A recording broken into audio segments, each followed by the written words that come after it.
ભવનાથના મેળામાં આફ્રિકાના ભક્તોની સાથે સંવાદ કરવામાં આવ્યો। સાધુ સંતોના દર્શન માટે ગુજરાત પહોંચ્યા ત્યારે આફ્રિકામાં પણ ગુજરાતીઓની મોટી વસ્તી હોવાનું સામે આવ્યું। પરેશભાઈ મહેતા 40 વર્ષથી આફ્રિકામાં વસે છે। મેળાની વ્યવસ્થા અને ભોજન ખૂબ જ સરસ હોવાનું કહ્યું। ભવનાથ મેળાની સુરક્ષા અને વ્યવસ્થાનું વખાણ કર્યું। સ્ટુડિયો ઓન વ્હીલ્સ પણ મહાશિવરાત્રીના મેળામાં જ્યાં દેખાશે શક્તિ, ભક્તિ અને ભોજનનો મહામેળાપ અને ત્યાં આફ્રિકાથી આવેલા આ વ્યક્તિની સાથે વાત કરવામાં આવી હતી ત્યારે જૂનાગઢમાં ભવનાથ મેળાને લઈને તેમણે પોતાનો અનુભવ શેર કર્યો। ભવનાથ મેળાની સુરક્ષા અને વ્યવસ્થાનું જે પ્રકારે તેમણે વખાણ કર્યા। ગુજરાત ફર્સ્ટનું સ્ટુડિયો ઓન વ્હીલ્સ પહોંચ્યું છે ભવનાથ મેળામાં, જ્યાં સૌથી ઝડપી અને સૌથી મોટું ગ્રાઉન્ડ ઝીરો કવરેજ કરી રહ્યું છે। મહાશિવરાત્રીના મેળા જે અંતિમ ચરણોમાં પહોંચ્યો। મહાશિવરાત્રિના મેળામાં માત્ર ગુજરાત નહીં પણ દેશ અને દેશના બહારથી પણ લોકો આવી રહ્યા છે। અત્યારે અમારી મુલાકાત થઈ છે પરેશભાઈ મહેતા છે, 40 વર્ષથી આફ્રિકામાં રહે છે, સાંસદ છે અને ત્યાં ગુજરાતીઓને જે છે એમને પણ તેઓ લીડ કરે છે અને દર્શન કરવા માટે પહોંચ્યા છે। પરેશભાઈ, શું સેવા આપો છો અને કેવી ધન્યતા અનુભવો છો મેળામાં?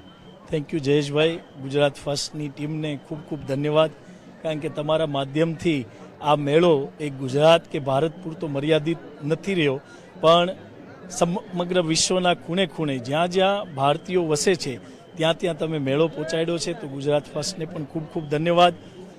ખાસ કરીને જે ધરતી પરથી હું આવું છું, યુગાન્ડા, ઈસ્ટ આફ્રિકા, ત્યાં આપણો ભારતીય સમુદાય 130 વર્ષ થયા ત્યાં વસે છે। એમાં ખાસ કરીને ગુજરાતીઓ એ જે એમની ત્રીજી ચોથી પેઢી ત્યાં વસે છે અને એમણે એ યુગાન્ડા દેશની ઉન્નતિ માટે પણ જ્યાં જ્યાં વસે ગુજરાતી ત્યાં સદાકાળ ગુજરાત એ દેશની પણ ઉન્નતિ કરી, પણ સાથે સાથે એમની સંસ્કૃતિને ભૂલ્યા નથી। એમનું પ્રમાણ આજે તમે જોવો છો કે ભવનાથની અંદર મેળો હોય અને અમે લોકો આફ્રિકાથી એ અવસર ચૂકતા નથી અને મહાકુંભમાં પણ અમે લોકોએ ખૂબ દર્શન કરેલા ભરપેટ।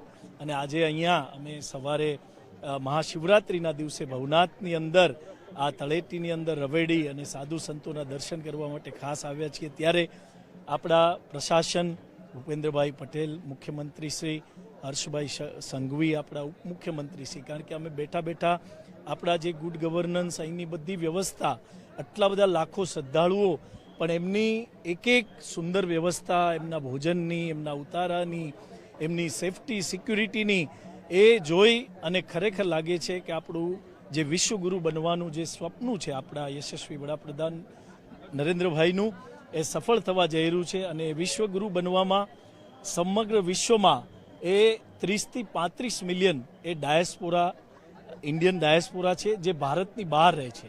તો આપણા એ બધા 35 મિલિયન મૂળ ભારતીયો અને ભારતીયો જે છે એમના માટે આજે ખૂબ ખૂબ ખૂબ ગર્વની લાગણી છે કે આવો મિની કુંભ એ જૂનાગઢ, સૌરાષ્ટ્રની સંતો સુરાની ધરતી ઉપર થાય છે અને ટીવી અને મીડિયાના માધ્યમથી એ બધા આફ્રિકા, યુરોપ ઘરે બેસી અને આ મિની કુંભ મહાશિવરાત્રિના પર્વને નિહાળે છે। પરેશભાઈ, એક 100 વર્ષથી પણ વધારે જૂનો ત્યાં આશ્રમ છે, સનાતન ધર્મની પણ ત્યાં તમે સારી એવી સેવા આપો છો, એની થોડીક જાણકારી આપશો? જયેશભાઈ, બિલકુલ સાચી વાત છે। યુગાન્ડાની અંદર 101 વર્ષ પહેલાં સનાતન ધર્મ મંડળની સ્થાપના થઈ અને આખા વિશ્વમાં એક જ એવું મંદિર છે જે સોમનાથ મહાદેવ જેવી જ એમની આકૃતિ છે, એવું જ એમનું સ્ટ્રક્ચર છે। અને સોમપુરા બ્રધર્સ જે વેરાવળથી એ 1956માં ત્યાં આવીને શિખરબદ્ધ મંદિર બનાવેલું અને આપણા સ્વામી સત્યમિત્રાનંદજી એમના કરકમલો દ્વારા 1961માં એ સોમનાથ મહાદેવની પ્રાણ પ્રતિષ્ઠા થયેલી। 1926થી ત્યાં સનાતન ધર્મ મંડળની સ્થાપના થઈ છે। એટલે આપણી સંસ્કૃતિ, આપણા ધર્મની ધજા એ યુગાન્ડામાં 100 વર્ષથી, અમારું પણ આ સેન્ટેનિયલ યર છે, એ અમારી આ શતાબ્દી છે યુગાન્ડાની અંદર સનાતન ધર્મની સ્થાપના થયેલી। હમણાં જ અમે ઓગસ્ટમાં એ શતાબ્દી વર્ષને અમે ખૂબ ઉત્સાહભેર બાગેશ્વર ધામ સરકાર શાસ્ત્રીજી ધીરેન્દ્ર શાસ્ત્રીજીએ 3 દિવસ હનુમાન ચરિત્ર કથા કરી અને યુગાન્ડામાં રહેતા દરેક ભારતીયોને એક ભક્તિમય વાતાવરણ કરી અને ફરી વખત એક જે આપણી રાષ્ટ્રભાવના છે, વિકસિત ભારતનું જે સ્વપ્ન છે એ અહીંયા બેઠા બેઠા ભારતીયો તો જોવે છે ને સાકાર પણ થઈ રહ્યું છે, પણ ભારતની બહાર જે ભારતીયો બેઠા છે એ પણ આ વિશ્વગુરુ ભારતને બનતા જોઈ અને એમની ગાદી પણ એમની છાતી પણ ગદગદ ફૂલે છે. સર, આપનું શું નામ છે અને કેવી ધન્યતા અનુભવો છો ગિરનારની ભૂમિમાં? મારું નામ રતિદાદા છે. ચલાલાની અંદર એક સરસ મજાનું મોટું ધામ છે, ગાયત્રી કોલેજ છે, અનાથ આશ્રમ, વૃદ્ધાશ્રમ, સ્કૂલ, નાની નાની પૂંગરું ગાયો પણ છે. તો અમે અહીંયા આપણે દર વર્ષે સરસ મજાનો સુંદર આપણો દેશ એ સનાતન દેશ છે અને જગતગુરુ થવા તરફ જઈ રહ્યો છે. તો ચોક્કસ મોદી સાહેબ ટૂંક સમયમાં આપણો દેશ સનાતન ધર્મને જગતગુરુ બનશે અને અહીંયા આવીને સાધુ સંતોની અંદર ભગવાન ભોળાનાથના દર્શન થાય. મરઘી કુંડમાં સ્નાન કરીએ ત્યારે કોઈક સ્વરૂપે ભગવાન અહીંયા પધારે છે. તો આવા મેળાની અંદર ખૂબ ખૂબ બધાએ લાભ લેવો જોઈએ અને વધુમાં વધુ ભગવાન બધાને સુખી રાખે અને ટીવીના માધ્યમથી પણ ખૂબ બધાને સુખી રાખે એવી પ્રાર્થના. આપ પણ ધાર્મિક ક્ષેત્રે ખૂબ સારી સેવા આપો છો, તો આપનું નામ કહેશો? આપ જર્મનીથી આવો છો, કેટલા વર્ષથી રહો છો, શું સેવા આપો છો? મારું નામ કશ્યપ બોરીસાગર છે અને હું બર્લિન શહેરમાં, જે કે જર્મનીની રાજધાની છે, ત્યાં છેલ્લા 4 વર્ષથી રહું છું. અને બર્લિન શહેરની વાત કરું તો ત્યાં અરાઉન્ડ 50,000 ભારતીયો રહે છે, જે ભારત અને ભારતીય સંસ્કૃતિથી દૂર. અને જર્મનીની વાત કરું તો 3.5 લાખ ભારતીયો વસે છે ત્યાં. મારું આજનો જે અનુભવ છે, બધા દર્શક મિત્રોને મહાશિવરાત્રિના ખૂબ ખૂબ શુભેચ્છા.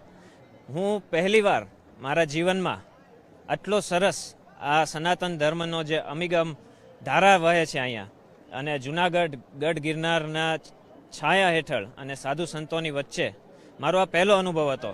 અને હું ચોક્કસથી કહેવા માગીશ કે એટલા આશીર્વાદ અને જ્યાં જ્યાં સુધી નજર જાય ત્યાં સુધી ભક્તોની જે ધારા છે એ જોઈને ખૂબ જ આનંદ અને ઉમંગ મહેસૂસ કરી રહ્યો છું.